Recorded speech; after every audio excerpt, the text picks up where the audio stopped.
Design a DFA for a language accepting all string starting with a.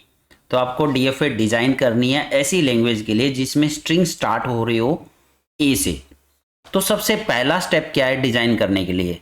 तो सबसे पहले आप इस लैंग्वेज में कौन कौन से स्ट्रिंग पॉसिबल है वो यहाँ पे लिख लो। तो इस लैंग्वेज में किस टाइप के स्ट्रिंग आने वाले हैं। अब ये लिखने के लिए आप यहाँ पे जीरो लेंथ से स्टार्ट करो। तो जीरो लेंथ में सबसे पहले आता है आपका लैम्डा, क्योंकि लैम्डा या एप्सिलॉन इसकी लेंथ जीरो होती है। तो क्या लैम्डा पॉसिबल है इस लैंग्वेज में?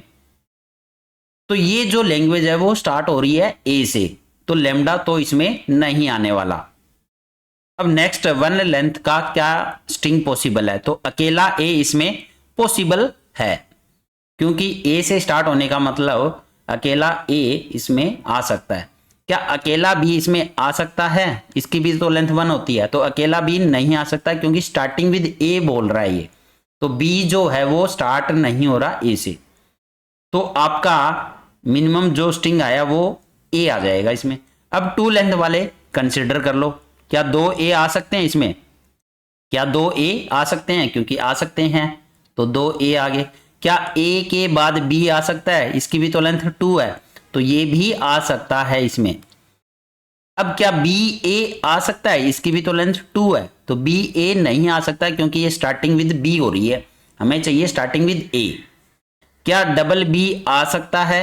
ये भी नहीं आ सकता, तो हमने टू लेंथ वाले भी स्ट्रिंग ले लिए। अब थ्री लेंथ वाले भी ले सकते हो आप। थ्री लेंथ में सबसे पहले कौन आएगा? ट्रिपल ए, क्योंकि स्टार्टिंग विद ए का मतलब है ए से स्टार्ट हो गया, उसके बाद चाहे कुछ भी आए।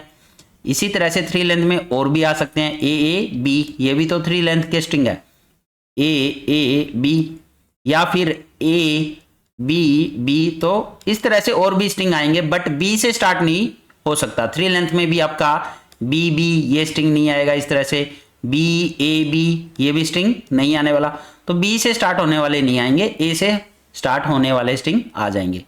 तो इस तरह से आपको एक रफली आइडिया हो चुका है इस लैंग्वेज में किस टाइप के स्ट्रिंग आने वाले हैं। और भी ले सकते हो फोर लेंथ के, बट वो ज्यादा लेंथी हो जाएगा। अब इसके डीएफए डिजाइन करना स्टार्ट करते हैं यहाँ पे। तो सबसे पहले आपको यहाँ पे मिनिमम स्ट्रिंग के लिए डीएफए डिजाइन करनी है।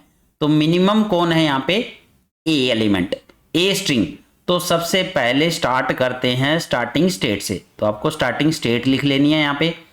अब इसका कोई ना कोई नाम दे दो, क्यू नोट। आप कोई और भी नाम दे सकते हो, कैपिटल एक्स, कैपिटल ए, या बी, या एक्स वाई जेड, कुछ भी। तो क्यू नोट, ये आपकी स्टार्टिंग स्टेट हो चुकी है। अब ए जो है वो आपको एक्सेप्ट करवाना है।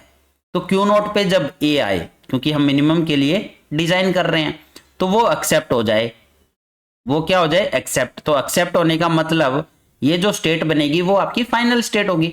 डबल सर्कल, अब इसका भी कोई ना कोई नाम दे दो, Q1। तो जैसे ही क्यू नोट पे ए आया वो Q1 पे चला गया और एक्सेप्ट हो गया, क्योंकि ये फाइनल स्टेट है। तो मिनिमम को आपने एक्सेप्ट करवा दिया। तो सबसे पहले मिनिमम के लिए आपको डिजाइन करनी है। उसके बाद आपको इस डीएफए को जस्ट कंप्लीट करना है, इसको जस्ट कंप्लीट करना है। मैक्सिमम के लिए अपने आप डिजाइन हो जाएगी ऑटोमेटिक। अब देखो डीएफए में रहता क्या है, जब भी किसी स्टेट पे हम ट्रांजिशन देते हैं, ए के लिए और बी के लिए, दोनों के लिए ट्रांजिशन दिखाना होता है। तो हमने क्यू नोट पे ए के लिए दिखा दिया, बट क्यू नोट पे बी के लिए ट्रांजिशन नहीं दिखाया। तो अब आपको बी के लिए भी दिखाना होगा, क्योंकि हर एक स्टेट पे हर एक इनपुट के लिए आपको ट्रांजिशन दिखाते हुए कंप्लीट करना है। तो जैसे ही क्यू नोट पे बी आए, तो आप इसको अदर स्टेट पे ले जाओ जिसको नाम दिया है Q2। बट अब क्यू नोट पे जब बी आए तो मतलब बी से स्टार्ट हो गया वो स्ट्रिंग, क्योंकि स्टार्टिंग स्टेट थी क्यू नोट, और बी आने का मतलब स्टार्टिंग में बी आ गया। अब बी से स्टार्ट होने वाले सारे स्ट्रिंग ये क्या करेगी? रिजेक्ट। ये डीएफए क्या करेगी? रिजेक्ट। तो ये वाली स्टेट जो बनेगी वो आपकी रिजेक्ट स्टेट बनेगी। इसका दूसरा नाम ट्रैप स्टेट भी है। इसका दूसरा नाम क्या है? Trap state. तो क्यू नोट पे जब बी आया तो Q2 पे चला गया। जब इस स्टेट पे एक बार पहुंच जाएगा तो इसके बाद इस स्टेट में ही फंस कर रह जाएगा वो, क्योंकि ये है ट्रैप स्टेट। उसके बाद वापस वो स्टार्टिंग या फाइनल स्टेट पे नहीं जा सकता। तो आपने क्यू नोट पे ए और बी दोनों के लिए कंप्लीट कर दिया। अब ऐसे ही Q2 के लिए भी कंप्लीट कर दो A और B के लिए, क्योंकि DFA है, हर एक इनपुट के लिए ट्रांजिशन दिखाना होगा। अब देखो Q2 आपकी ट्रैप स्टेट है, एक बार जब यहाँ पे आ गया तो वापिस जाने का रास्ता ही बंद हो गया, तो A के लिए ऑप्शन बचा कि इसी स्टेट पे रहने दो, सेल्फ लूप। B जब आए तो उसको भी Q2 पे ही रहने दो। A और B के लिए आपने सेल्फ लूप लगा दिया Q2 पे, इसी स्टेट पे फंस कर रह जाएगा, वो अब बाहर नहीं निकल सकता, क्योंकि उसने एक गलती कर दी है, B से स्टार्ट हो गया है, वो तो रिजेक्ट करेगी ये मशीन, तो ये रिजेक्ट स्टेट है। तो Q0 के लिए A और B, Q2 पे A और B दोनों के लिए कंप्लीट। अब बचा आपका Q1। अब देखो A से स्टार्ट होने का मतलब है कि वो Q1 पे पहुंच गया है, वो जब इस स्टेट पे पहुंच गया है मतलब कि वो अपनी कंडीशन फुलफिल करके ही आया है, मतलब कि A से स्टार्ट होके आया, तो मतलब अब तो एक्सेप्ट होना बनता है ना उसका, भाई A से स्टार्ट हो गया, उसके बाद यहाँ पे कुछ भी आए, उसके बाद चाहे डबल A आए या B आए या फिर से A आ जाए, कुछ भी आ जाए, सारे एक्सेप्ट ही तो होने हैं वो स्ट्रिंग।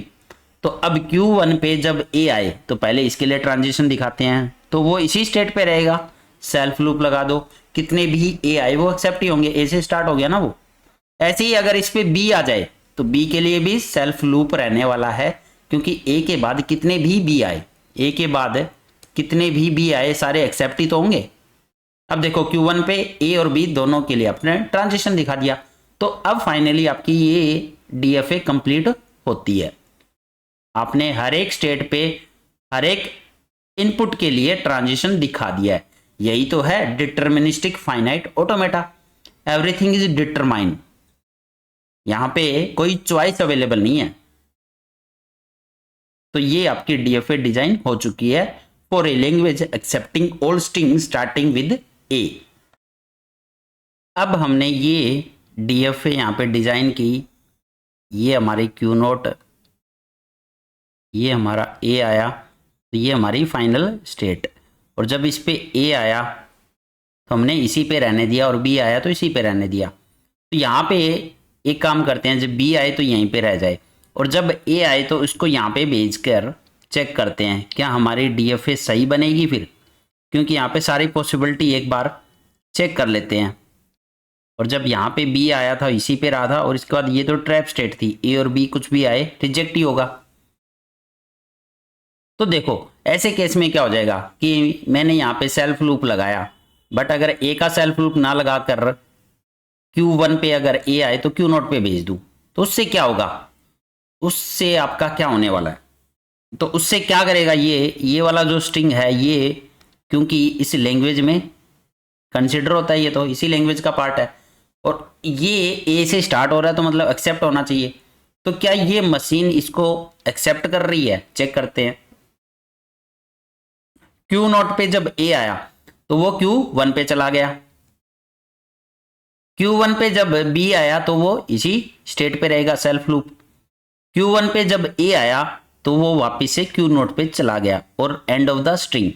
अब जब एंड हुआ है तो वो कौन सी स्टेट पे रहा है, स्टार्टिंग वाली स्टेट पे, तो इसका मतलब ये रिजेक्ट हो गया, क्योंकि ये फाइनल पे एंड ही नहीं हुआ ना। कोई भी स्ट्रिंग जब फाइनल पे एंड नहीं होता है, ठीक है, तो मतलब वो रिजेक्ट ही होगा। अगर वो फाइनल पे एंड हो रहा है तो वो एक्सेप्ट होगा। तो इस स्ट्रिंग को इस वाली मशीन ने क्या किया, रिजेक्ट कर दिया, मतलब कि इस मशीन में गड़बड़ है, इसीलिए हम A को वापस नहीं भेज सकते। A का आपको क्या लगाना होगा यहाँ पे, सेल्फ लूप। अब सेल्फ लूप होगा तो A B A, ये देखो इस वाली मशीन में एक्सेप्ट हो जाएगा। A आया Q1 पे, Q1 पे फिर से B आया, Q1 पे फिर से A आया, Q1 पे रहा, तो A B A इस वाली मशीन ने तो एक्सेप्ट कर लिया, बट इस वाली मशीन ने इसको रिजेक्ट कर लिया। तो हिट एंड ट्रायल कर सकते हो, एक टाइप से आप हिट एंड ट्रायल। थोड़ा सा प्रैक्टिस करोगे तो DFA बनाना बहुत आसान है, प्रैक्टिस से ही आती है DFA डिजाइन करनी, ठीक है। सारी पॉसिबिलिटी आपके माइंड में होनी चाहिए। सबसे पहले आपको ये लैंग्वेज पता होनी चाहिए, इस लैंग्वेज में कौन कौन से स्ट्रिंग पॉसिबल है और कौन से नहीं है, वो सारे केस आप अपनी मशीन पे अप्लाई करके चेक कर लो। जो भी डिजाइन की है उसमें वो स्ट्रिंग लेकर देखो कि किस टाइप की स्ट्रिंग वो एक्सेप्ट कर रही है, और जो रिजेक्ट कर रही है तो कौन सी स्ट्रिंग है वो, क्या वो आपकी लैंग्वेज में तो नहीं आ रही है जो रिजेक्ट कर रही है। तो इस तरह से डिजाइन होती है DFA।